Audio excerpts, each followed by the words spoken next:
Hello সবাইকে, welcome back to my mini blog. আশা করি তোমরা সবাই খুব ভালো আছো আর আমিও খুব ভালো আছি। আর এটা হচ্ছে আমার বিয়ের পর প্রথম বছর শিবরাত্রি। তো দেখতেই পারছো শাড়ি ঠাড়ি পরে একদম স্নান টান কমপ্লিট করে রেডি হয়ে গেছি। যেহেতু বিয়ের পর প্রথম শিবরাত্রি, তো সেহেতু আমার কাছে এটা একটু স্পেশাল অন্য বছরের থেকে। যদিও বা আমি 2 বছর হলো শিবরাত্রি করছি আর এটা আমার 3 নম্বর বার। আর এটা যেহেতু বিয়ের পর তার জন্য একটু স্পেশাল। আর পাশে আমার শাশুড়ি মা বসে আমাকে বলে দিচ্ছিলো এটা করতে হবে ওটা করতে হবে।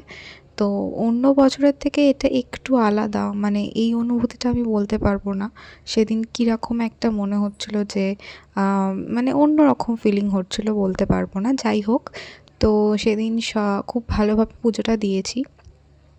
আমার আগে আমার শাশুড়ি মা পুজো দিয়ে দিয়েছেন, তো আমি স্নান টান করে তারপর পুজোটা কমপ্লিট করেছি। তো এই দেখো আমার পুজো দেওয়া কমপ্লিট হয়ে গেছে। আর আমাদের বাড়িতে একটা ছোট্ট গোপুসোনা আছে, তোমাদের সাথে একটু পর দেখাচ্ছি। এই দেখো আমাদের গোপুসোনা, কি মিষ্টি তাই না? ওকেও একটা জামা পরিয়ে দিয়েছে। আর এটা আমাদের গণেশ ঠাকুর, তোমাদের।